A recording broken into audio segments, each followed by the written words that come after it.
On va pouvoir démarrer le webinaire. Tac. Commencer. C'est parti. Bienvenue à tous sur ce webinaire dédié au décret tertiaire. Avant de commencer la présentation, si vous avez des questions, veuillez les indiquer dans l'onglet questions et réponses que vous avez en bas de votre écran. On pourra ainsi les lire et vous y répondre directement en fin de webinaire. C'est ça, en fait, on a observé ces derniers webinaires que certaines questions étaient posées directement dans Converser.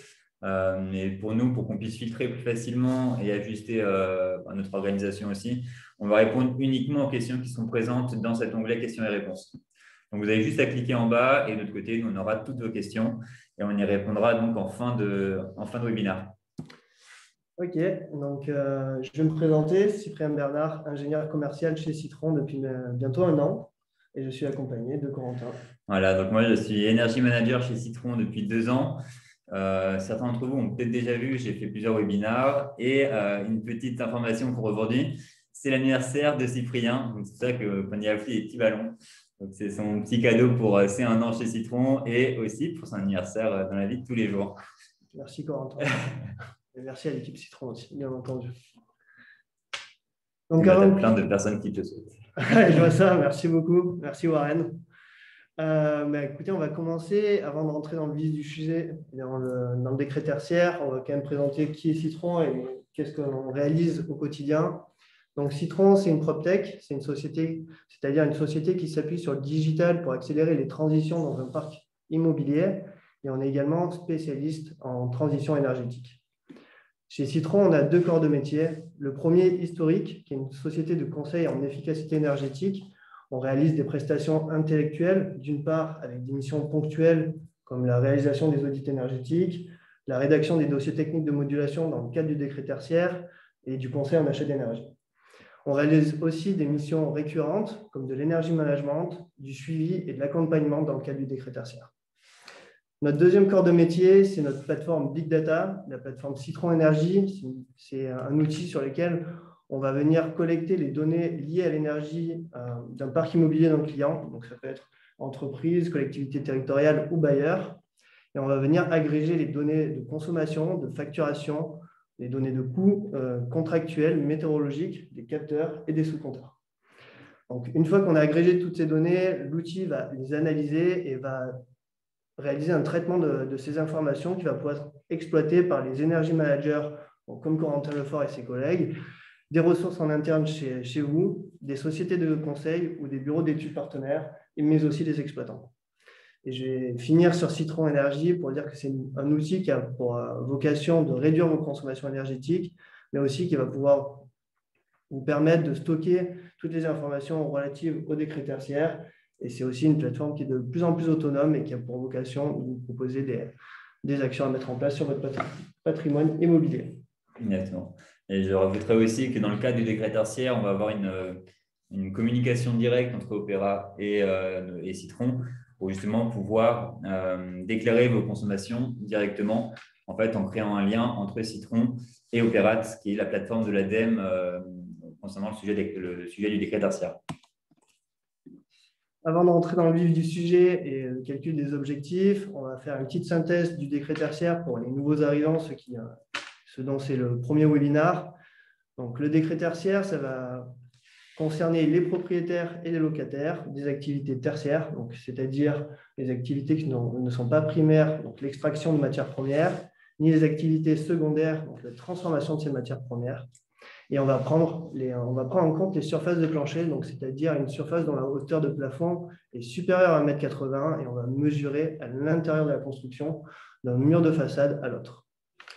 3 possibilités pour que vos bâtiments soient concernés par la réglementation. La première, la plus évidente, c'est un bâtiment qui est exclusivement tertiaire et dont la surface est supérieure ou égale à 1000 m².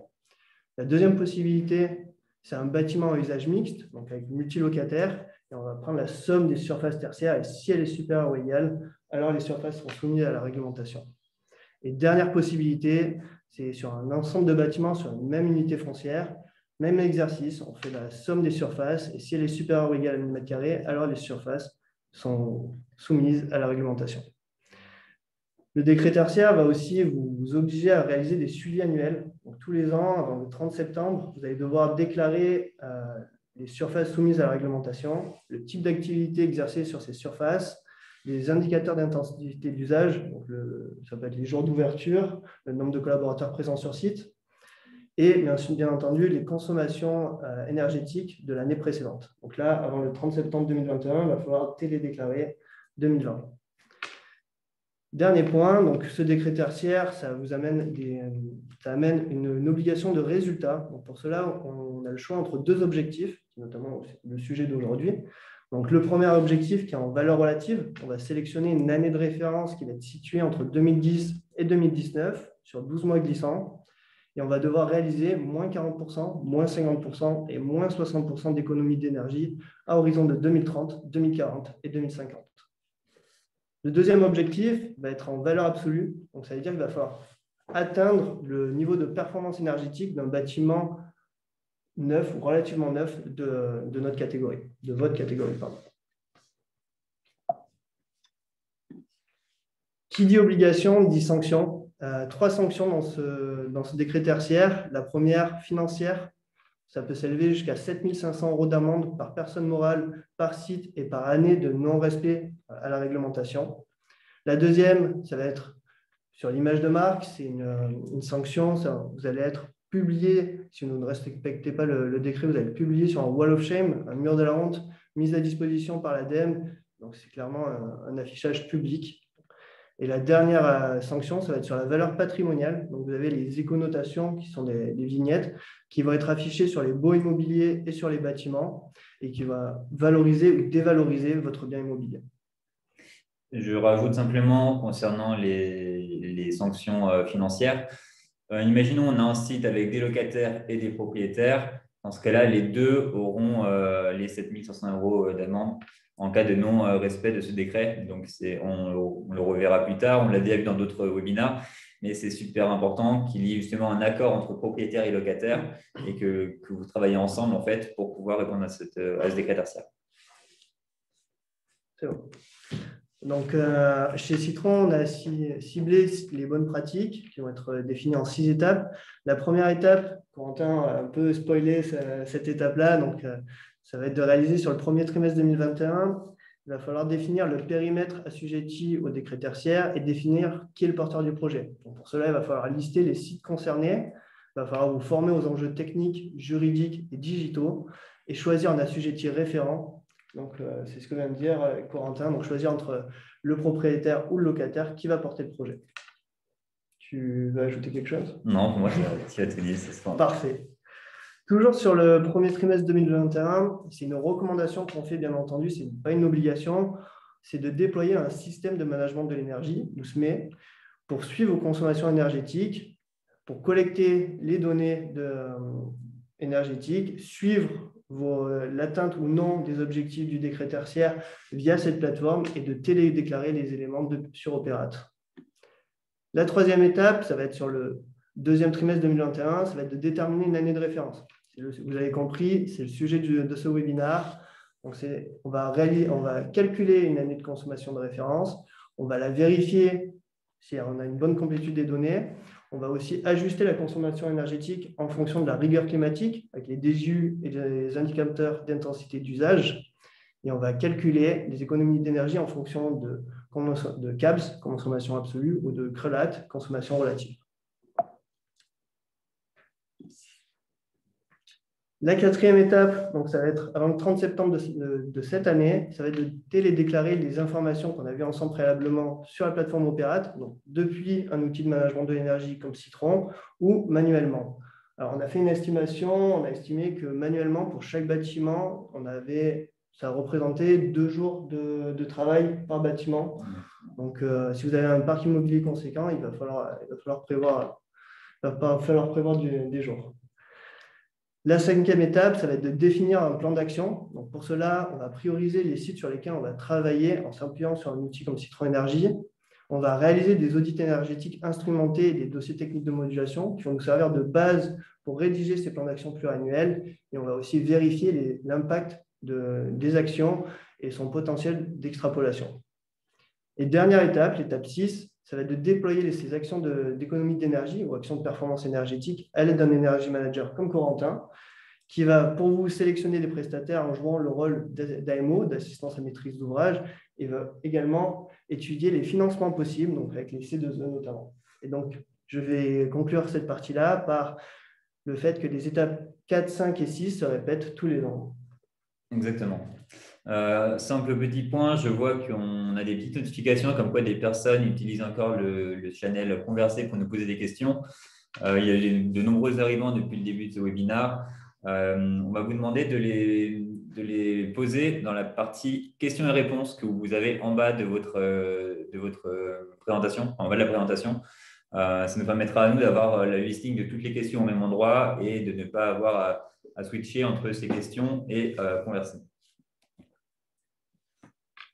Je pense que tu as fait déjà un beau récapitulatif donc, du décret tertiaire. Merci, Quentin. Si vous avez besoin de plus ample information, on vous a mis les liens dans Converser de nos anciens webinars et aussi de toutes les ressources qui ont été déployées par Citron pour vous accompagner justement dans cette réponse à cette réglementation. Et à présent, on va quand même rentrer dans le vif du sujet d'aujourd'hui, qui est multiple. Tout d'abord, le calcul de l'année de référence, savoir comment est-ce qu'on calcule pour savoir d'ailleurs quelles sont les économies à réaliser. Donc, dans un premier temps, on va parler du calcul des années de référence et dans un second temps, des objectifs à atteindre en fonction de vos typologies de sites. Le calcul de l'année de référence, c'est ce qu'on vous a expliqué auparavant. On va ajuster votre consommation en fonction de différents facteurs, comme la rigueur climatique. Donc pour ça, pour effectuer ces ajustements, eh bien, il y a des calculs, des méthodes de calcul qui ont été proposées par l'ADEME et qu'il faut suivre pour pouvoir ajuster ces consommations en fonction de cette rigueur climatique. En effet, on ne peut pas comparer deux années sans justement ajuster cette consommation. Ça signifierait qu'on ne prendrait pas du tout en considération le fait qu'il y ait eu un hiver rude ou pas. Donc pour ça, concernant la partie CVC, donc la partie chauffage, il y a deux méthodes de calcul. La première, c'est si vous connaissez d'ores et déjà votre consommation de chaud et de froid, soit parce que vous avez deux énergies différentes avec du chauffage au gaz et des usages plus spécifiques avec de l'électricité, ou si vous êtes raccordé à des réseaux de chaleur ou de froid. Ça marche aussi si vous avez mis en place du sous-comptage sur vos bâtiments. Imaginez, vous êtes chauffé exclusivement à l'électricité. Quand vous avez votre facture d'électricité, vous avez bien évidemment du chauffage, mais aussi des usages spécifiques comme l'éclairage et les prises de courant, ou on peut en imaginer d'autres aussi dans des ateliers ou des zones de stockage. Dans ce cas-là, le sous-comptage peut être pris en considération pour connaître cette consommation. Le second mode de calcul, c'est en cas de non-connaissance justement de cette répartition de consommation entre la partie chauffage-climatisation et les autres usages spécifiques. Dans ce cas-là, on a une seconde formule proposée par l'ADEME, qu'on voit en bas à droite, qui va faire corréler votre consommation électrique par rapport à votre surface chauffée et votre surface refroidie et la rigueur climatique. Donc, c'est deux méthodes de calcul qu'il faudra prendre en considération lors du calcul de l'année de référence. Pour rappel, l'année de référence, c'est 12 mois glissants entre 2010 et 2019. L'année 2020, du fait du Covid, n'est pas représentative de vos consommations. Donc, le plus intéressant, c'est de prendre un historique plus important. Il me semble que j'ai tout expliqué pour ce point-là. Je ne vais pas rentrer dans le détail de l'année de référence. Vous avez des webinaires vraiment dédiés à ce sujet-là. Et autrement, bien évidemment, vous pourrez prendre rendez-vous avec nous pour qu'on puisse échanger de manière plus importante à ce sujet. Le deuxième point, comme on l'expliquait, c'était la détermination de l'objectif à 2030. Donc, cette année, on va vous parler de l'objectif 2030. Dans 10 ans, peut-être qu'on fera un webinaire pour les objectifs pour 2040. Il y a de fortes chances. Alors, concernant les objectifs de 2030, on a dit qu'il y en avait deux. Soit on va prendre les objectifs vont être en consommation relative, c'est-à-dire réduire de 40% ses consommations énergétiques d'ici 2030. Autrement, il y a les valeurs absolues ou consommations absolues qui, elles, sont déterminées par l'ADEME grâce à des tableaux comme celui que vous voyez maintenant pour chacune des typologies de vos sites et de vos activités. La consommation absolue, ils l'ont répartie d'une part en CVC et d'une part en use. Et pour chacune de vos typologies, vous aurez ce type de tableau vous permettant de faire le calcul de la CVC et le calcul du use. Donc, CVC, c'est chauffage, ventilation, climatisation pour ceux qui n'étaient pas au courant. Et la partie use, donc, ça va être tout le reste, aussi bien l'éclairage que les prises de courant, que les serveurs, que la ventilation. Enfin, on peut voir beaucoup d'autres usages à ce niveau-là. Donc, la composante CVC, elle est déterminée selon la zone géographique de votre site et son altitude. Donc, ici, nous parlons de la sous-catégorie bureau standard. Comme je vous l'expliquais, il y a des sous-catégories qui sortent. On a eu un premier arrêté à ce sujet-là. Il y en a 2 autres à venir. Donc, c'est normal si votre activité, si vous ne disposez pas encore de ces tableaux pour votre activité, ça va venir dans les semaines à venir. Dans les mois à venir. Donc, par exemple, ici, comment est-ce qu'il faut interpréter ce tableau? Imaginons que vous avez un bâtiment qui est dans la zone climatique H1A et dont l'altitude est située, il est situé à moins de 400 mètres d'altitude. Dans ce cas-là, la composante CVC sera de 57 kWh par mètre carré. Donc, bien évidemment, ici, on parle en kWh par mètre carré, car ça sera la référence pour l'ensemble des sites en France concernés par le sujet du décret tertiaire. La seconde composante, use, quant à elle, elle va dépendre de l'activité du site, ainsi que de son intensité d'usage. On imagine bien qu'un site qui est fermé pendant 1 mois, imaginons suite au confinement, eh bien, il y aura moins de personnes sur site, donc moins de consommation allouée à l'activité.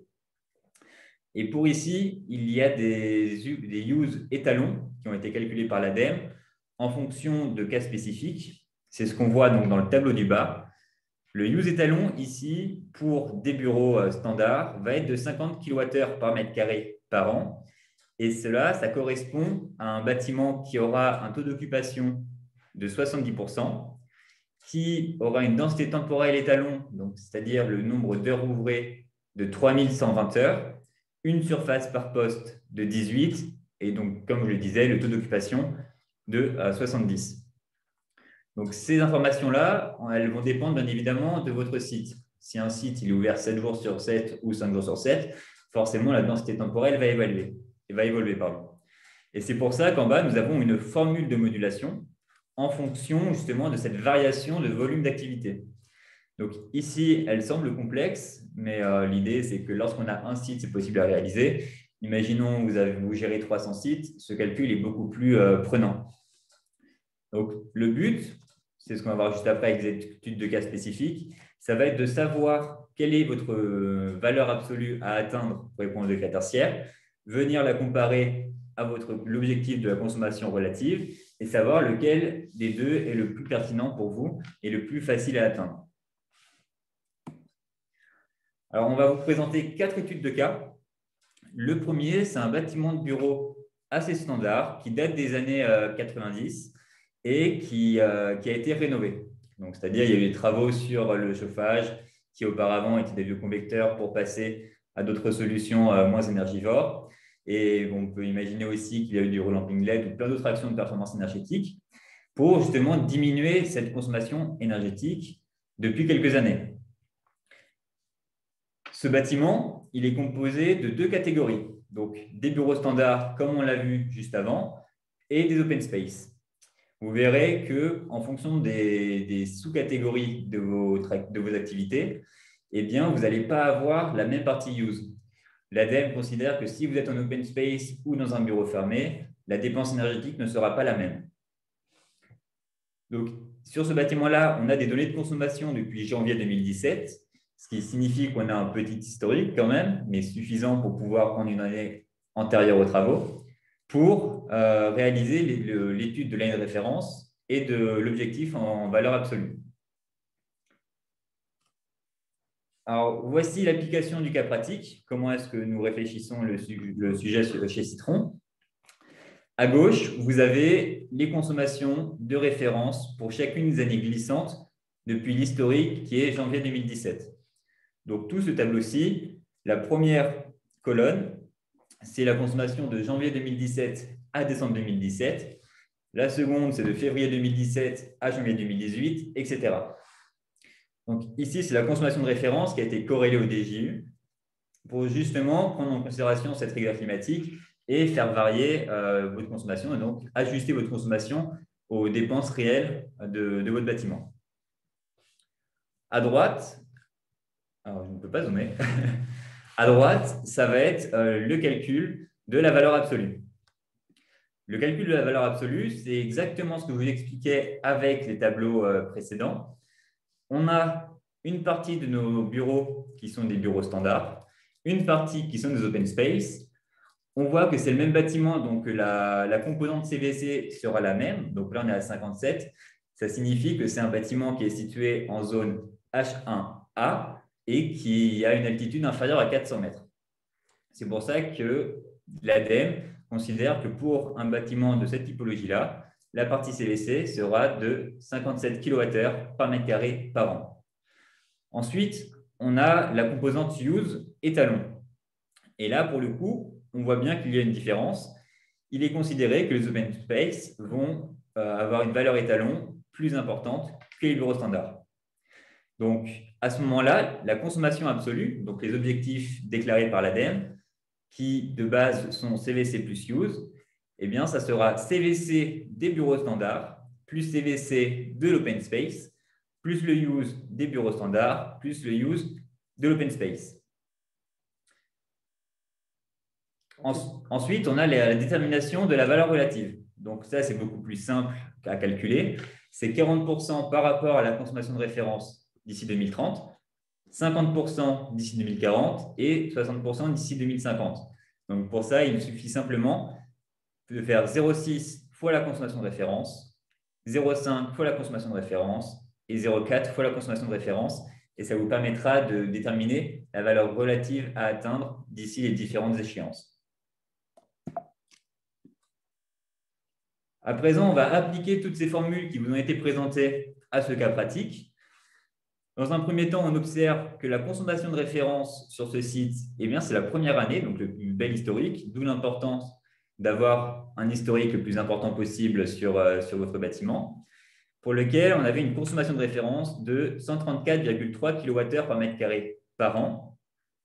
Et on peut voir d'ailleurs qu'on a déjà réalisé des économies entre cette année de référence et aujourd'hui. Donc là, ça a été mesuré. On est à 10,4% d'économie. Donc, c'est ce qu'on expliquait. Il faut valoriser les travaux d'économie d'énergie qui ont déjà été mis en place ces dernières années pour montrer qu'il y a déjà une démarche qui a été entreprise dans la réduction de nos consommations énergétiques et que justement l'ADEME le prend en considération. Et là, on va les mettre en valeur. Exactement, il va les mettre en valeur. À droite, nous avons la détermination de la valeur absolue. Donc, le consommation absolue, on est à 111,8. Donc, ça veut dire que si vous souhaitez atteindre votre consommation de valeur absolue, il va falloir que vous descendiez votre consommation de référence à 111,8 kWh par mètre carré par an. De l'autre côté, on a la valeur relative. Donc, ici, ce qu'on a fait, c'est 0,6 fois les 134,3. Et on tombe sur 80,6 kWh par an. Enfin, par mètre carré par an. Donc, qu'est-ce qu'on peut voir grâce à cette étude? Aujourd'hui, il y a déjà des gains qui ont été réalisés depuis l'année de référence. C'est-à-dire qu'il y a déjà des économies des actions qui ont été mises en place et des économies qui ont été observées. Pour ça, on a bien vu que… Ah, ça ne marche plus. Si. On a bien vu que la valeur la plus intéressante à atteindre, c'est la consommation absolue, car on n'aurait que 20% d'économies à réaliser entre la consommation de référence et 2030. Sachant que sur ces 20%, on en a déjà réalisé 10 sur les 3 dernières années. Donc, ça montre bien qu'aujourd'hui, pour répondre au décret tertiaire, ce bâtiment-là n'aura que 9,7% d'économies à réaliser, car justement, il a pris le sujet énergétique à cœur depuis quelques années et que de nombreuses actions d'économie d'énergie ont déjà été mises en place. C'est ce qu'on voit aussi sur le tableau en dessous, avec la situation de l'année de référence, la situation lors de la réalisation de l'audit énergétique, l'objectif en valeur absolue Et autre point intéressant, c'est que lorsque l'on réalise un audit énergétique, on va voir qu'on ne va pas être capé justement à ces objectifs en valeur absolue ou aux 40% d'économie, mais qu'on peut même aller plus loin. Et c'est ce qu'on a ici. Les préconisations ont permis de descendre les consommations de manière plus importante que les objectifs du décret tertiaire. Alors, si je peux me permettre, donc, grâce à l'audit énergétique, on va pouvoir réaliser 16% de réduction de consommation énergétique avec un TRI, un temps de retour sur investissement de 4 mois. Exactement. Et ici, à droite, vous avez une petite liste non exhaustive des actions qui ont été mises en place ou qui sont prévues sur ce bâtiment. Bien évidemment, toutes ces actions, elles vont dépendre de votre activité et donc chaque audit aura des actions typiques et spécifiques à vos usages. Le but, c'est de ne pas vous présenter à chaque fois toutes les méthodes de calcul, car c'est exactement la même que pour le cas numéro 1. Simplement, on voulait vous prendre d'autres cas, d'autres études de cas spécifiques. Ici, on a un collège donc, qui date des années 60-70, qui lui aussi a eu des travaux de rénovation importants en 2012 et pour lesquels on a de l'historique de consommation depuis 2016, ce qui nous permet d'avoir un historique un peu plus important. Et donc, ce bâtiment a une surface totale de un peu moins de 10 000 m², donc bien évidemment soumis au décret tertiaire. Ici, en effet, on peut imaginer qu'il est dommage de ne pas avoir d'historique antérieur à 2012, parce que ça veut dire que les travaux qui ont été réalisés en 2012, c'est possible qu'on ait déjà fait moins 50% d'économie. Et donc, si on avait pu avoir l'année de référence, un historique depuis 2010, eh bien, on aurait pu tout de suite observer les économies qui ont été réalisées sur ce bâtiment. D'où l'importance d'avoir un historique de facturation le plus large possible. Exactement. Mais on verra que grâce à ces travaux, c'est possible qu'on n'ait pas besoin d'atteindre les consommations relatives, l'objectif en consommation relative, mais simplement en valeur absolue. Et c'est ce qu'on va voir, c'est le cas ici dans le cas de ce collège. Le troisième cas, c'est un bâtiment, c'est un entrepôt qui, quant à lui, a été construit en 2009. Donc, on peut imaginer que c'est un bâtiment qui est déjà très performant, justement parce qu'il est récent, que les méthodes d'isolation étaient plus importantes, que la RT existait, enfin, que les équipements étaient plus performants aussi. On peut imaginer que ce type de cas où on a des bâtiments récents permettront d'atteindre les objectifs beaucoup plus facilement.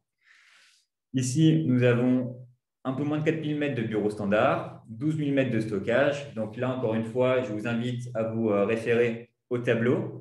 En fonction de votre catégorie, vous aurez justement une part de CVC et une part de use différente. Le quatrième cas, c'est encore une fois des bâtiments de bureaux. Donc ici, c'est des bureaux standards partout, construits en 1968, mais pour lesquels aucune action de performance énergétique n'a été mise en place, ni par le locataire, ni par le propriétaire. Et qui plus est, on a très peu d'historique de consommation. On a de l'historique que depuis 2019.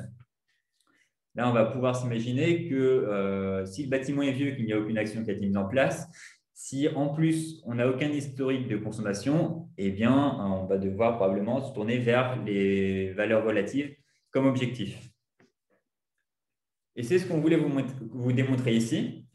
Le premier cas, donc le cas où on avait des bureaux qui étaient anciens, mais pour lesquels des travaux étaient réalisés, des actions de performance énergétique, on avait une consommation de référence de 134,3 kWh par mètre carré. Donc, c'est ce qu'on a vu. La consommation relative pour 2030, c'est d'effectuer moins 40% et donc d'atteindre 80,6 kWh par mètre carré par an. Concernant la consommation absolue, donc la consommation qui a été définie par l'ADEME, il faut qu'on descende à 111,8 kWh par mètre carré par an. Donc, quel va être l'objectif retenu pour ce cas-là? Bien évidemment, ça va être l'objectif le plus facile à atteindre. Donc ici, la consommation absolue. Et on voit en fait qu'avec la consommation actuelle, donc les travaux qui ont été réalisés, on avait déjà eu des économies, on l'a vu d'une dizaine de pourcents. Et donc, les gains nécessaires pour répondre au décret tertiaire ne sont pas de 40%, mais seulement de 9,7%. De la même manière, pour le second cas, donc avec un collège qui était moyennement performant, pour lesquels il y a eu des rénovations énergétiques en 2012, la consommation de référence était de 163 kWh par mètre carré par an. La consommation relative, donc s'il faut réaliser 40% d'économie, on est à 97 et en valeur absolue, on est à 95. Donc ici, contrairement au premier cas, l'objectif le plus simple à atteindre, ça va être la consommation relative, des moins 40%. Et donc, pour ça, on va pouvoir à nouveau calculer le gain nécessaire par rapport à aujourd'hui. Donc, on voit qu'il y a eu des économies d'énergie quand même qui ont été réalisées. Et donc, on n'a pas 40%, mais on n'a que 25% d'économies à réaliser. Le troisième cas avec l'entrepôt, ce qui a été observé, c'est que l'entrepôt a été très bien construit. Il a été très bien construit, les équipements sont performants. Cependant, d'un point de vue régulation et pilotage, eh bien, il y avait de fortes erreurs, on va dire.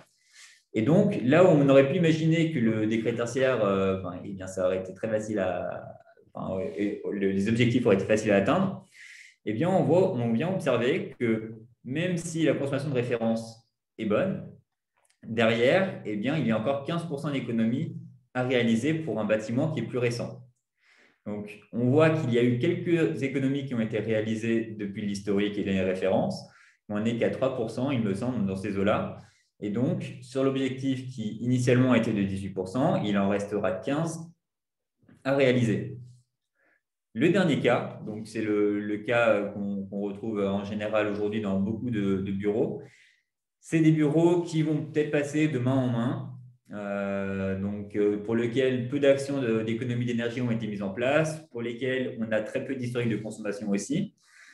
On a une consommation de référence de 180 kWh par mètre carré par an. Donc, la consommation relative, elle est à 108 et la consommation absolue définie par l'ADEME, elle est à 100. Donc, l'objectif retenu sera 108 kWh par mètre carré par an. Et donc, ici, pour le coup, on sera obligé de trouver des actions pour atteindre 40% d'économie, comme le demande le décret tertiaire, d'ici 2030. C'est le c'est le graphique qu'on vous a affiché en dessous. En jaune, c'est la consommation de référence. Donc, en fonction de l'historique qui était mise à notre disposition, on a pu définir cette année de référence. Pour certains, il y a eu des travaux qui ont été réalisés et pour lesquels on valorise déjà les économies. C'est le cas pour les trois premiers cas. Par contre, le quatrième cas, on voit que l'année de référence, c'est la dernière année de consommation qui nous est mise à notre disposition. Et donc, il n'y a aucune valorisation justement des actions qui ont pu être mises en place. Et à côté de ça, on vous a aussi indiqué les objectifs à 2030 qui, comme vous le voyez, vont varier en fonction de l'activité et de la typologie de votre site. Merci Corentin.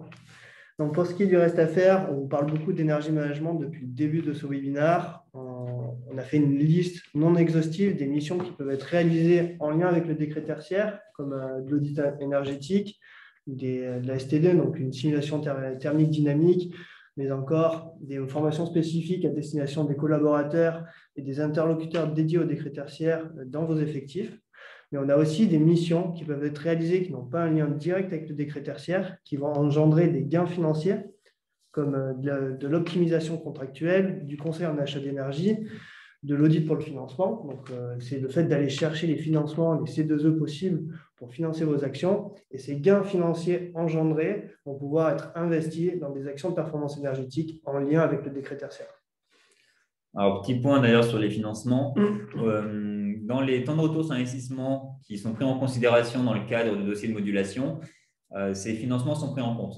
Donc, on imagine que vous avez un relamping pour lequel le temps de retour sur investissement est estimé à 6 ans ou 2 ans. Eh bien, si grâce à ces… En fait, on va valoriser justement ces économies d'énergie, que ce soit par les C2E, par les tracting ou par toute autre méthode de financement. Il y a le fonds de chaleur, il y en a plein. Et donc, l'idée, c'est aussi de valoriser toutes ces aides au financement dans le cadre de vos actions d'économie d'énergie. Là, on a ciblé un exemple. Donc ça, dans le premier tableau, les premières courbes affichées, donc les courbes de charge, je vais laisser Corentin nous faire une petite définition rapide. Alors, les courbes de charge, chaque point que vous voyez, c'est les appels de puissance qui sont relevés toutes les 10 minutes et qu'on remonte automatiquement sur Citron. Donc, en fait, on vient se connecter au réseau d'Enedis pour récupérer ces courbes de charge. L'idée, c'est que grâce à ça, vous aurez directement accès à vos courbes de charge et à vos consommations quasiment en direct en fait, sur la plateforme. Et donc derrière, ça nous permet à nous d'observer s'il y a une bonne gestion énergétique ou pas du bâtiment. C'est notamment le cas pour ce client-là. Donc, une fois qu'on a mis en place notre plateforme sur son patrimoine immobilier, on a pu constater qu'il y avait un très mauvais pilotage de ce bâtiment, comme vous pouvez le voir. Il n'y a aucune différence entre les jours de semaine et le week-end. Donc, c'est tout le temps une puissance appelée qui est très forte. Et donc, juste en mettant en place notre plateforme et en faisant appel à un energy manager comme Corentin, on a pu lui conseiller un pilotage adapté à son activité et on a réalisé 40% d'économie d'énergie. 40%, on le rappelle, c'est le premier objectif en termes de valeur relative et ce qui a aussi engendré des gains de 220 000 euros par an. Alors, parce que, en effet, on ne l'a pas notifié, mais ici, ce que vous voyez, c'est une semaine de consommation. Donc, ici, avant pilotage et en bas, après justement la mise en place de cette régulation et de ce pilotage. Merci, Corentin. Il n'y a pas de quoi. Alors, on vous a déjà un petit peu parlé, même totalement parlé des missions d'Energy Management, qui comprend en partie les prestations qui ont été présentées par Cyprien juste avant. On nous pose souvent des questions sur quel est notre métier de tous les jours.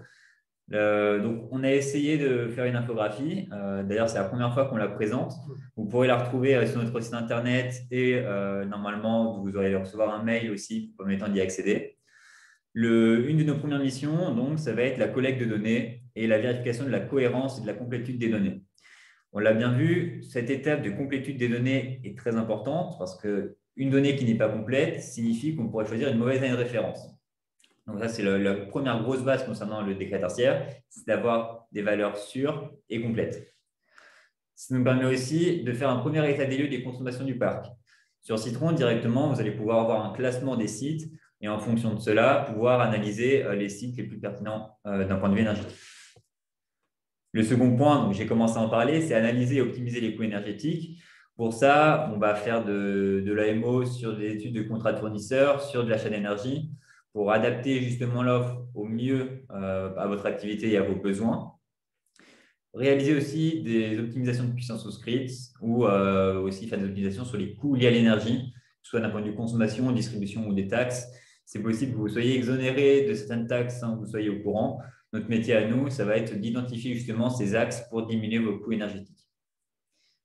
Le troisième point, c'est la définition d'un schéma directeur général pour votre patrimoine.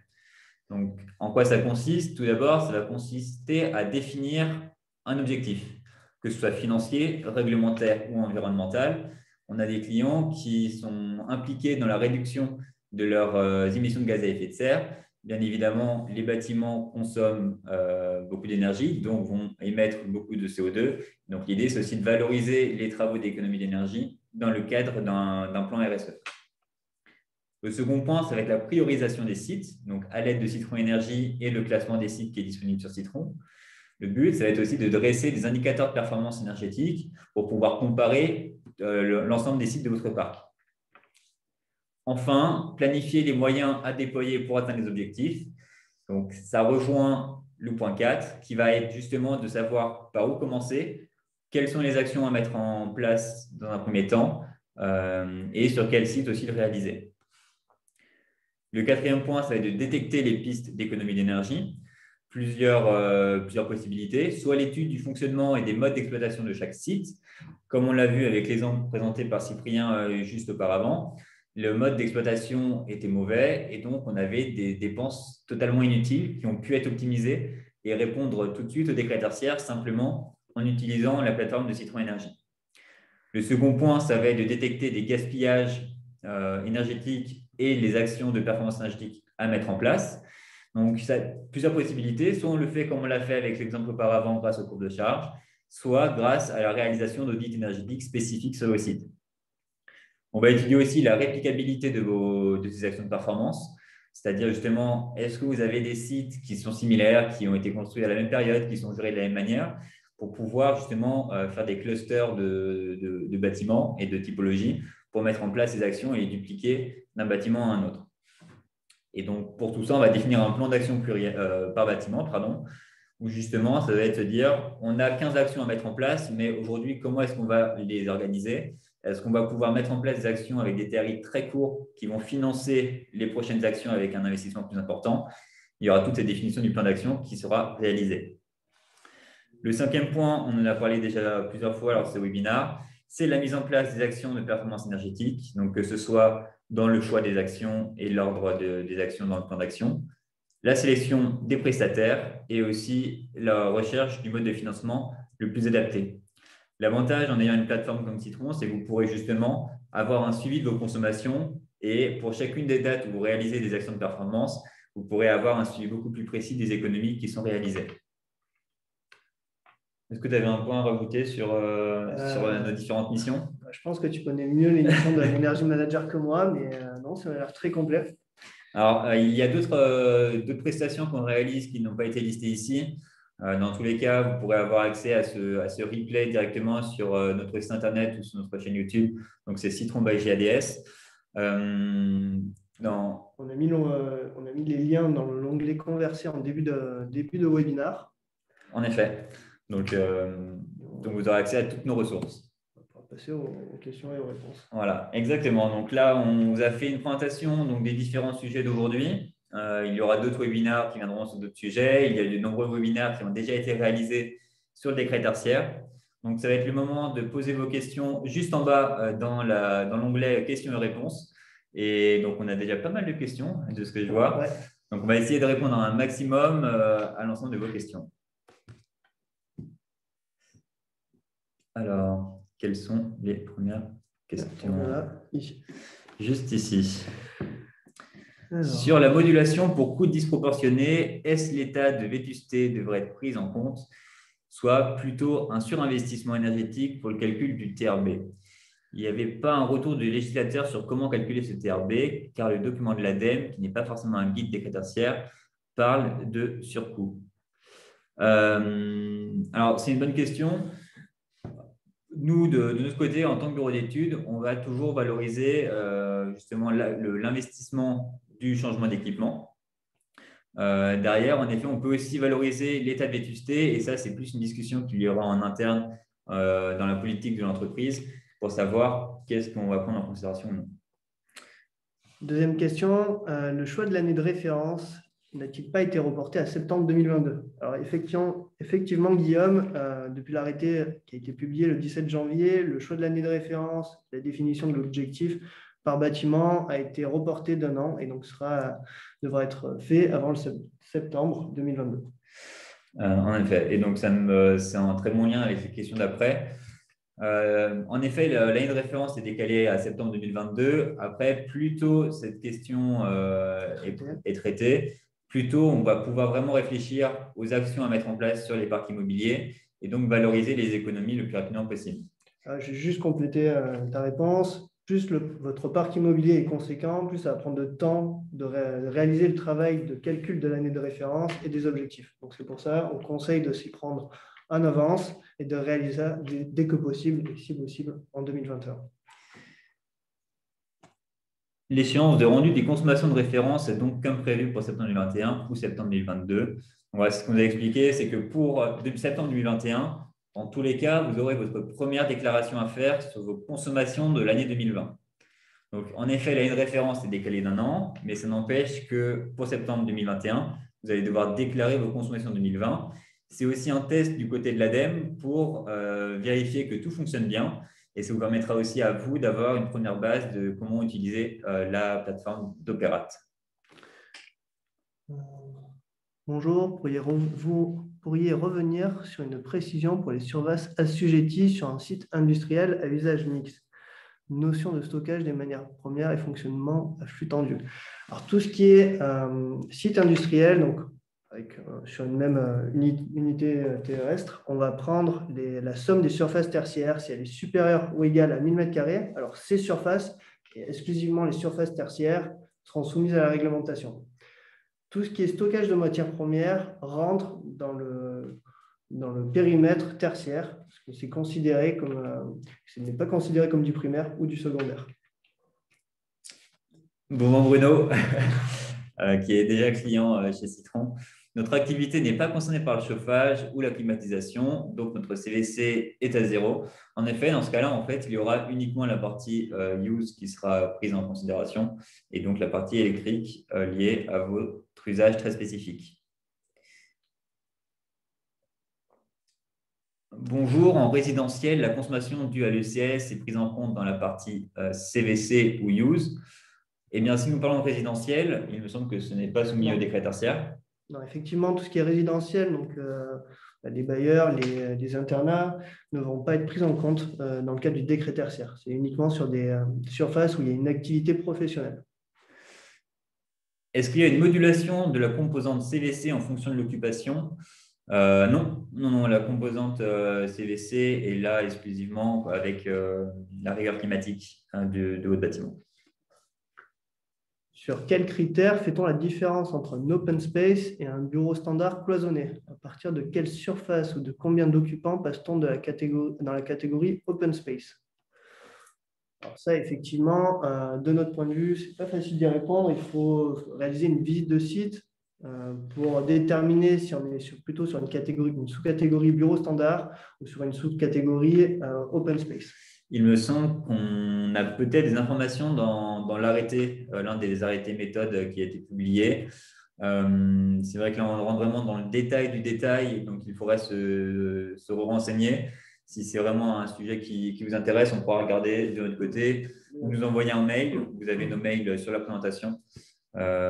Et par conséquent, on essaie d'y répondre le plus rapidement possible.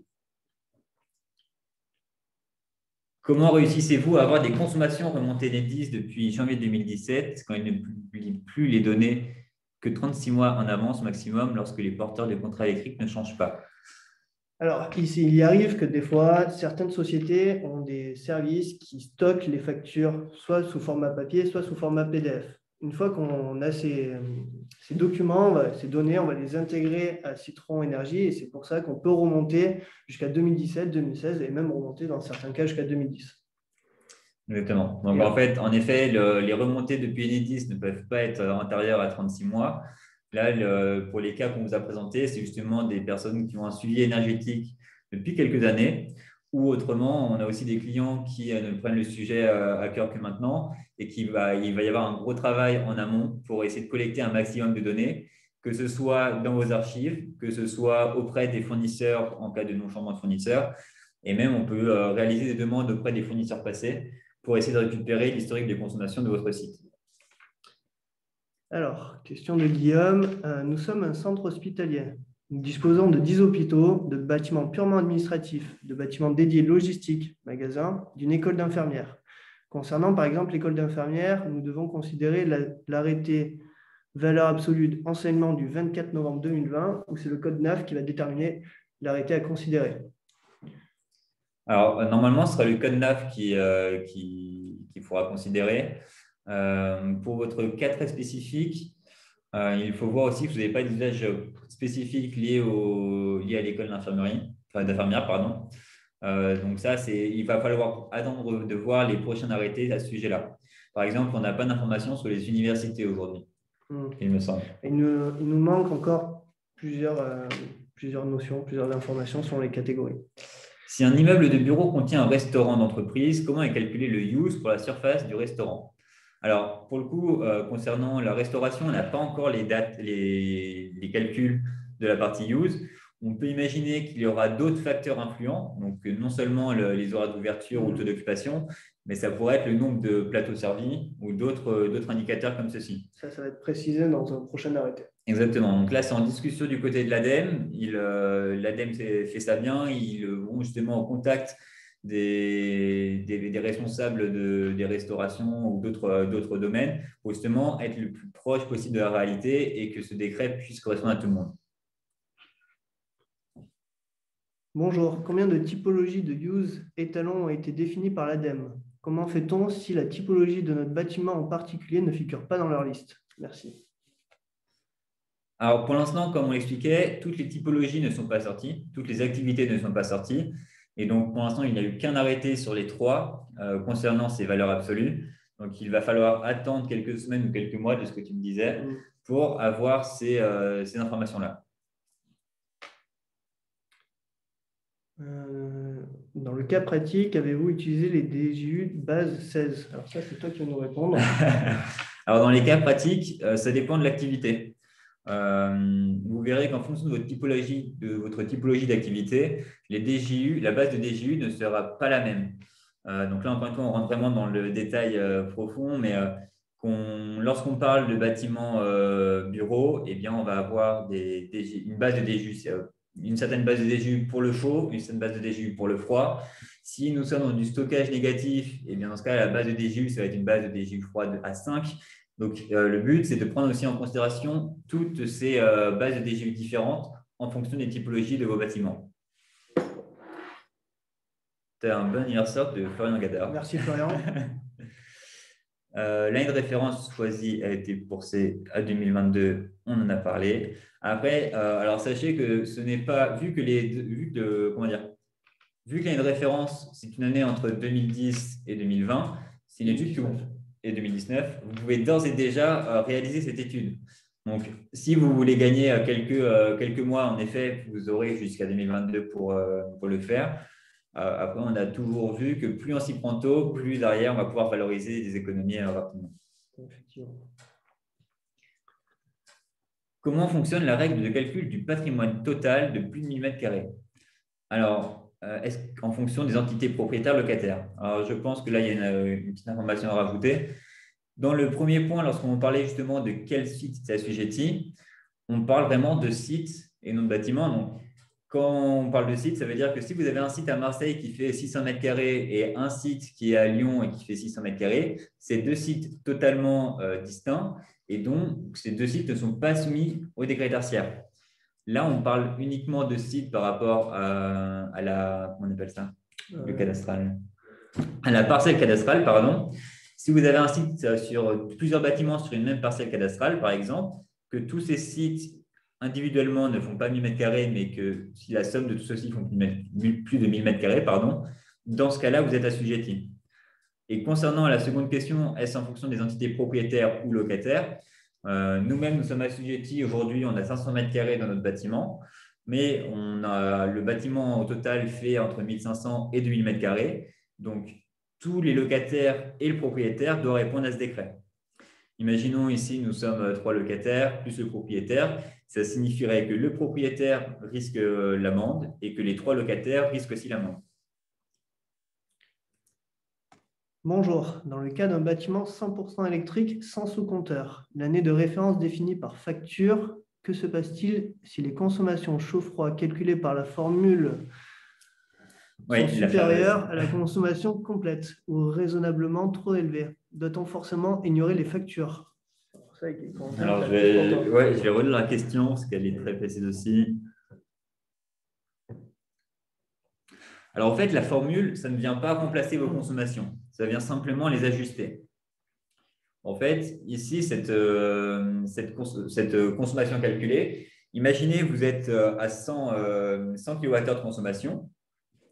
À ces 100 kWh, vous allez ajouter ce coefficient qui peut être positif ou négatif en fonction de la rigueur climatique de l'année de référence par rapport à la rigueur climatique des 20 dernières années. En fait, la corrélation au DGU, elle va se faire par rapport à la rigueur climatique qui a été présente entre 2000 et 2020, et 2019, il me semble. Donc, ça veut dire que vous pouvez corréler cette consommation soit en positif, soit en négatif, et ça ne remplacera jamais votre consommation actuelle. Les préconisations sont-elles soumises à l'ART? Alors, les travaux sur le bâtiment me semblent soumis à l'ART d'un point de vue thermique. Mais ça à vérifier. Alors, s'il vous plaît, pouvez-vous remettre le tableau des CVC? Alors, on vous recommande de vous connecter sur notre replay pour y avoir accès ou alors de télécharger l'arrêté modificatif du 17 janvier auquel vous pourrez vous référencer. Alors, est-ce qu'il y a des questions simples? Avez-vous un cas de commerce? Avez-vous un cas de commerce, un bâtiment réparti entre vente et stock? Alors, on ne l'a pas préparé pour cette réunion. C'est aussi du fait qu'on n'a pas forcément toutes les typologies de use qui sont définies par les arrêtés. Donc là, pour le coup, c'est un sujet qui est précis et sur lequel on pourra revenir plus tard. Après, vous avez la méthodologie. Donc, vous aurez une catégorie use, une catégorie CVC, enfin des composantes. Et derrière, vous pourrez avoir vos objectifs grâce à ces calculs. On est désolé, on est obligé de traiter, de choisir un petit peu nos questions aussi pour qu'elles correspondent au plus de problématiques possibles, parce qu'on a de nombreuses questions. Alors, là, j'ai une question intéressante de Paul. Comment se fait-il que dans le cas numéro 4, la surface est inférieure à 1000 m², mais qu'il soit quand même soumis au décret? Donc, c'est ce que disait Corentin, c'est sur un bâtiment ou sur un site multilocataire. Si nous, par exemple, nous avons 500 m² de surface tertiaire, nos voisins ont respectivement 700 m², donc on va prendre la surface de ces somme de ces surfaces, pardon, et si elle est supérieure ou égale à 1000 m², ce qui est le cas, on va être tous soumis à la réglementation. Donc c'est pour ça, dans le cas numéro 4, que ce client est concerné par le décret tertiaire. Et je rajouterai aussi que si vous avez des compteurs indépendants pour chacun des locataires pourra définir son année de référence. Donc, soit le bailleur a envie de prendre l'ensemble du décret tertiaire à sa charge et donc faire une année de consommation globale sur l'ensemble de ses locataires. Autrement, chacun des locataires aura accès à Opera, aura son propre compte pour déclarer ses consommations et derrière, le bailleur ou le propriétaire pourra avoir un droit de regard sur les consommations qui ont été déclarées pour aussi suivre de son côté l'évolution par rapport aux objectifs de consommation du décret tertiaire. Lorsque l'on est raccordé au gaz ou au chauffage urbain, doit-on déclarer les consommations? Si oui, les transforme-t-on en kilowattheures? Alors oui, en fait, il va falloir que vous déclariez toutes les consommations énergétiques liées à votre bâtiment, que ce soit de l'électricité, du gaz naturel, du chauffage urbain, du froid urbain. Vous allez obligatoirement devoir déclarer ces consommations. Derrière, comment est-ce qu'on les transforme en kilowattheures? Alors, tout d'abord, sur vos factures, vous pouvez déjà avoir l'information de vos consommations en kilowattheures. Autrement, il y a aussi des coefficients qui existent. Si on peut imaginer du gaz citerne qui va être livré en mètres cubes, il y a des coefficients qui existent pour pouvoir les transformer en kilowattheures.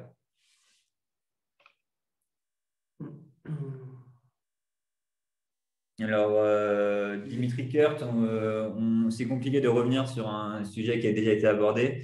Comme le disait Cyprien, il y aura le replay de ce webinaire qui sera à votre disposition sur notre chaîne YouTube et sur notre site internet. Je vous invite à repasser ce passage-là. Si vous avez d'autres questions, vous pourrez nous contacter pour qu'on vous éclaircisse. Ouais. Corentin, on se donne jusqu'à quelle heure pour répondre aux questions? Alors, on se donne encore un quart d'heure, comme ça, Ok, ça marche. on essaye de. On va peut-être accélérer un petit peu sur les réponses, car on a quand même plus de 80 questions. Il y a quand même beaucoup de questions qui se ressemblent et qui reviennent. Bonjour, calculez-vous les réductions pour chaque fluide, électricité, chauffage, etc. On additionne les pourcentages de réduction ou faut-il utiliser une formule pour harmoniser les différents fluides? Alors, les réductions, les objectifs sont consommation d'énergie finale. Donc, c'est l'énergie qui est facturée. Donc, en soi, on peut tout à fait ajouter les réductions de consommation. Le plus simple, c'est d'avoir un outil comme Citron qui fait déjà ce travail pour vous, où vous avez vos consommations passées, vos consommations actuelles, et qui vous permet de comparer tout de suite l'ensemble de vos consommations. Le K4, alors ça vous a beaucoup fait parler, le K4, c'était aussi le but de vous mettre un bâtiment inférieur à 900, à 1000 mètres. Alors, un 5e cas d'étude, là, on ne pourra pas le traiter tout de suite. Alors, juste pour revenir sur le cas d'étude, donc William, je vous invite à prendre contact soit avec Corentin, soit avec moi, pour qu'on puisse traiter ensemble ce cas, parce que là, on prendrait beaucoup trop de temps. Des contrôles sur les déclarations de consommation sont-ils prévus? Oui, alors déjà, il y aura des contrôles automatiques. Si vous ne déclarez pas, ça se saura tout de suite. Et il y aura aussi des vérifications pour vérifier que les consommations déclarées correspondent bien à vos consommations réelles. D'où la complétude des données qui est importante dans le cadre du décret tertiaire. Voilà. Et pouvoir ressortir aussi les factures lors de contrôle qui sont, par exemple, à disposition sur Citron. Et les plans d'action pluriannuels qui vont être demandés dans le cadre où vous n'atteignez pas les objectifs. Si je choisis la valeur absolue plutôt que la valeur relative, est-ce que je suis OK jusqu'en 2050 ou est-ce que mon objectif risque d'être remodelé? Alors, ça sera remodelé tous les 10 ans. Est-il possible de dire la production photovoltaïque produite sur le bâtiment est revendue? Alors, revendue, non. Non. Ouais. Par contre, si vous êtes en autoconsommation, oui, les énergies renouvelables sont considérées comme des actions de performance énergétique. Après, je vous invite à vous rapprocher de Négawatt, qui vous montre en fait qu'avant de penser au photovoltaïque ou à d'autres productions d'énergie, on peut aussi, parce que c'est ce qu'on a vu, sensibiliser les collaborateurs ou agir sur d'autres leviers pour réduire vos consommations. Par quels moyens collectez-vous les données? Alors, les données, on vient se connecter automatiquement sur les espaces fournisseurs de nos clients qui nous ont donné leur autorisation au préalable. Et donc, on a un robot qui va venir se connecter, télécharger la formule en format PDF et l'agréger, l'intégrer à notre outil directement. Exactement. Donc, en fait, il y a deux données qu'on récupère. Il y a les données fournisseurs avec vos consommations, les factures, les puissances atteintes, les puissances souscrites. Et il y a les données Enedis, c'est ce qu'on a vu auparavant avec les courbes de charge. Donc, on récupère les deux en se connectant directement soit aux espaces fournisseurs, soit à Enedis. On va venir aussi récupérer les données météorologiques grâce aux stations Météo France et on va renseigner avec vous les données patrimoniales. Bonjour, merci pour ce webinaire très intéressant. Merci. Merci. Une question concernant la formule de calcul de CABS qui est la suivante, surface individuelle fois CABS individuelle sur surface cumulée du patrimoine. Les surfaces des locaux techniques, etc., sont-elles prises en compte dans ce calcul? Alors là, il faudrait définir locaux techniques, parce que c'est quand même assez vaste comme ça. Qui nous a posé la question? C'est toujours Milan. Écoutez, Milan, pouvez-vous prendre contact directement avec nous afin qu'on traite ce cas ensemble? Alors, de manière générale, les locaux techniques vont être pris en considération dans le décret tertiaire, car ça fait partie d'un bâtiment et de la vie d'un bâtiment. Après, c'est vrai que là, quand on parle vraiment du calcul de CABS, il va falloir qu'on rentre un peu dans le détail avec vous. Comment récupérer les DJU? Quelles sont les données reconnues avec lesquelles il faut travailler? Alors, ce sera les stations Météo France. C'est en discussion pour savoir lesquelles seront lesquelles seront disponibles sur Opérate. Pour l'instant, elles ne sont pas disponibles. Donc, l'ADEME est en train encore de discuter avec Météo France pour savoir quelles sont les stations qui seront mises à disposition et combien est-ce qu'il y en a aussi. Le but, c'est de ne pas avoir les 600 stations disponibles par Météo France, ni d'en avoir une seule par département, c'est trouver le juste milieu. Donc, c'est des informations qui seront disponibles prochainement. Et du côté de Citron, on est en train justement aussi de faire le même travail que l'ADEME, où on récupère toutes les stations météo pour que vous puissiez choisir sur Citron la station météo qui vous correspond le mieux. Alors, les laboratoires de recherche sont-ils classés dans le secteur tertiaire? Pour info, pas de consommation de référence en valeur absolue trouvée dans l'arrêté. Alors, je vais répondre en 2 points. Le premier, les laboratoires R&D sont considérés comme dans le secteur secondaire, c'est de la transformation de matières premières, donc ce n'est pas soumis à la réglementation. Le deuxième point, c'est que toutes les valeurs absolues n'ont pas été encore publiées par l'ADEME. On attend encore des prochains arrêtés modificatifs qui vont nous apporter ces informations. Donc, bon, ça ne va pas concerner les laboratoires R&D, mais ça va concerner beaucoup d'autres catégories qu'on n'a pas encore vues. Oui. Où peut-on trouver le guide de l'ADEME pour le calcul des objectifs? Alors ça va être dans le journal officiel qui a été publié, il me semble que c'est celui d'avril 2020. Je ne pourrai plus m'engager là-dessus, mais vous pouvez regarder sur le journal officiel tous les sujets concernant le décret tertiaire et vous pourrez y accéder. Autrement, envoyez-moi un mail, je l'ai sur mon ordinateur, je pourrais vous l'envoyer aussi. Où est disponible le référentiel ADEME pour les CABS? Donc, c'est ce que je viens d'y répondre. Si nous n'avons pas de compteur qui prend en compte la partie uniquement tertiaire, mais aussi secondaire, comment procéder? Alors, il y a plusieurs possibilités. Donc, la première, ça va être de mettre en place du sous-comptage permanent. La deuxième, c'est de passer par un audit instrumenté qui va vous permettre de cartographier par zone et par usage votre consommation électrique. C'est une bonne réponse, je pense. Une autre question. Quelle consommation de référence doit-on déclarer? La consommation brute avant modulation ou la consommation modulée? Alors, en fait, sur Opéra, vous allez déclarer vos consommations que vous avez payées, donc vos consommations réelles. L'intérêt d'étudier l'année de référence en amont de déclarer ces consommations, c'est que sur Opéra, vous n'allez pas déclarer toutes vos consommations avec toutes vos factures et derrière, ça va vous calculer une référence. Donc, nous, simplement, on vient en amont à cette déclaration pour justement choisir l'année la plus consommatrice. Mais sur la déclaration, ce sera uniquement vos consommations facturé. La notion de CRF est bien dissociée du CEP-REF des notices thermiques. Oula. Alors moi, le CEP-REF écrit comme ça, j'interprète ça consommation d'énergie primaire de référence. Là, je ne comprends pas suffisamment bien la question. Désolé, Maxime. Je ne peux pas y répondre. Il y avait une question.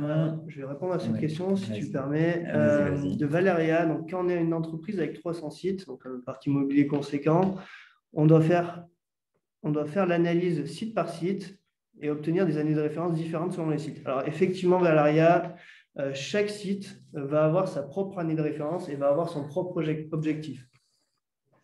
C'est exactement ça. Donc, si vous avez 300 sites soumis au décret tertiaire, c'est 300 années de référence et 300 objectifs différents. 300 objectifs, 300 déclarations Opéra et 300 créations de comptes aussi sur la plateforme. C'est pour ça que lorsque vous gérez des sites, des parcs immobiliers comme ceci, on vous préconise justement d'être accompagné par des personnes dont c'est le métier tous les jours, dont nous par exemple, pour répondre à cette problématique. Comme l'a dit Cyprien, on estime à 2 jours la déclaration sur Opéra. Si vous avez 300 sites, ça voudrait dire qu'il faut passer 600 jours chaque année pour déclarer vos consommations. Alors, je vais descendre un petit peu. Désolé si on perd des questions en route. Vous avez nos contacts, mais il nous reste 5 minutes. Donc, la correction DGU se fait-elle automatiquement dans Opéra en fonction des informations renseignées? La correction des justes, oui, elle se fait automatiquement, mais simplement sur les années qu'on déclarait. Donc, ça veut dire que là, si vous déclarez aujourd'hui vos consommations de l'année 2020 et que vous considérez que c'est votre année de référence, eh bien, on ne pourra jamais prendre en considération les consommations passées. Si on a des bilans 2010 sous format Excel, est-ce suffisant pour partir sur cette base ou faut-il produire les factures? Alors, c'est suffisant pour calculer votre année de référence. Derrière, ce que vous expliquez, s'il y a une vérification de la part de l'ADEME, eh bien, il va falloir être capable de ressortir soit ces factures, soit les consommations sur année 10. Il faut justifier ces factures et donc pour conclure, un fichier Excel ne va pas être pris en compte par l'ADEME. Exactement. D'autres questions? Tac, tac, tac. On va essayer de prendre les questions courtes. Est-ce qu'il nous reste 3 minutes? Avez-vous une idée de la sortie des prochains tableaux CVC Use? Comme vous, Dimitri, on est en attente des prochains arrêtés. Les amendes infligées seront-elles exceptionnelles ou récurrentes? Eh bien, l'idée, c'est qu'il y aura une permissivité la première année, mais si en 2032, vous n'avez toujours pas réalisé de travaux, vous n'avez pas de plan d'action et pas de preuve comme quoi vous souhaitez réduire vos consommations, eh bien, chaque année, vous aurez les 7 500 € d'amende ou 15 000 € d'ailleurs si vous êtes propriétaire et locataire, enfin propriétaire et occupant. Peut-on indiquer alors ça, on le verra plus tard, trop long comme question. Où retrouver tous les textes officiels. Et bien sûr, on regarde les journaux officiels, il y a Légifrance qui fait ça très bien.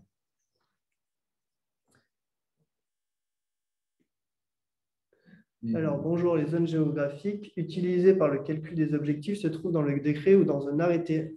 C'est dans les arrêtés modificatifs qu'ils ont… Alors, le détail du CVC, vous l'aurez dans les arrêtés. Après, les zones géographiques, c'est quelque chose qui est défini depuis des dizaines d'années, donc vous pouvez le retrouver très facilement sur Internet.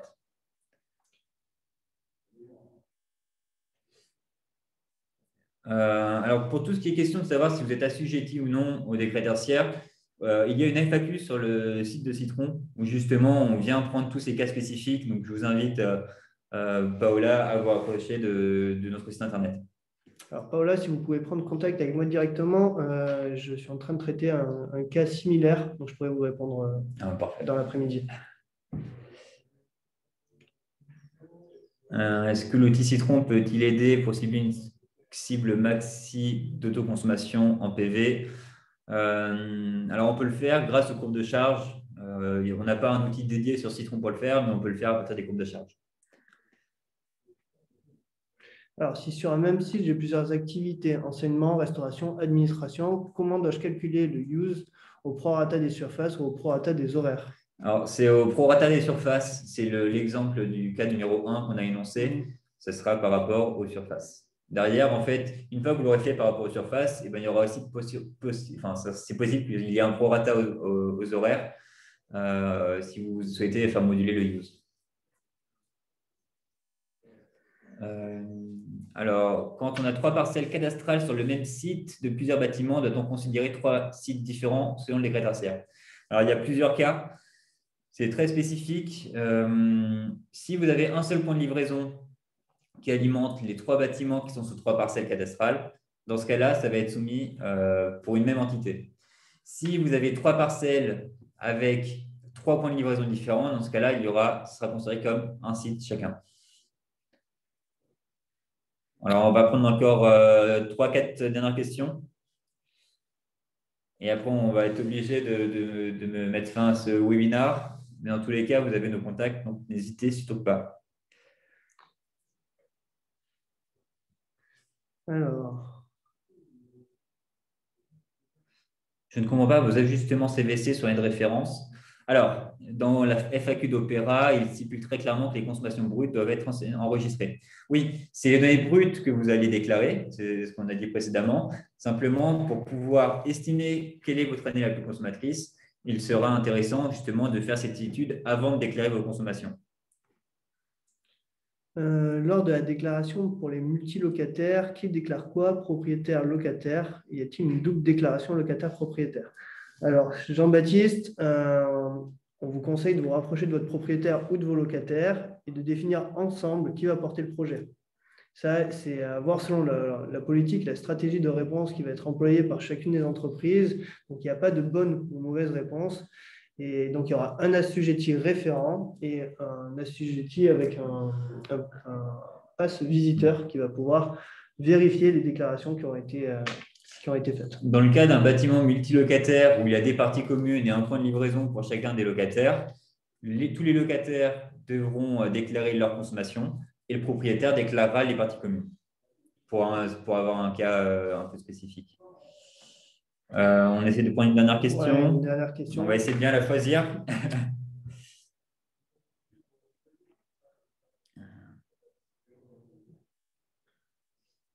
Alors, simplement en passant, non, si un propriétaire possède plusieurs parcelles adjacentes, normalement, les surfaces ne s'additionnent pas. L'approvisionnement en ENR est pris en compte si c'est de l'autoconsommation. Électricité, gaz et fuel également, oui. Électricité, gaz, fuel sont considérés dans les réductions d'économie à réaliser. Pour un système chauffage clim électrique, est-il un moyen de connaître la consommation? Alors pour ça, chez Citron, on a développé des outils, donc c'est des boîtiers de mesure qui vont permettre d'avoir la cartographie des consommations de votre bâtiment. Donc ça peut être un des éléments. C'est comme ça que nous, on se base pour réaliser nos audits énergétiques un peu premium où justement, on va ajouter de la valeur ajoutée aux consommations. On ne va pas simplement estimer vos consommations, on va réellement les mesurer. Une dernière question. Je te laisse choisir la dernière question. C'est vrai qu'il y a beaucoup de questions qui sont toutes intéressantes, donc n'hésitez surtout pas à venir. Là, on a une question. Le raccordement d'un site à un réseau de chaleur alimenté par 60% d'ENR, géothermie, aura-t-il un impact sur l'atteinte des objectifs? Alors, les objectifs sont définis par rapport à l'énergie que vous payez. Donc ici, le réseau de chaleur, vous allez payer comme une facture sur ce réseau de chaleur. Et donc, même s'il y a 60% d'énergie renouvelable, ces consommations sont considérées comme des consommations à réduire. Si ça répond à votre question. Mais sachez que c'est déjà une excellente chose que vous soyez sur le réseau de chaleur, ce qui est assuré par la géothermie à 60%. Alors, on est désolé pour les dernières questions. On n'a pas pu répondre à toutes les questions qui parfois étaient très spécifiques à vos bâtiments. Donc, on s'en excuse par avance. Le but, c'était vraiment de passer en revue l'ensemble des questions qui pouvaient répondre à la majorité d'entre vous. Donc, pour toutes les autres questions, je vous propose de vous rapprocher soit de Cyprien, soit de moi-même, ou même sur le site internet de Citron directement, vous pourrez prendre rendez-vous. Et, écoutez, on vous remercie de vous être connectés, de nous avoir suivis pendant ce webinaire. C'était un plaisir pour nous de l'animer. Et écoutez, on vous souhaite un bon appétit. Bon appétit. Nous aussi, on va aller manger à nos bureaux. Et bien, excellente journée à vous, en espérant vous revoir très rapidement. Merci beaucoup. Merci. Au revoir.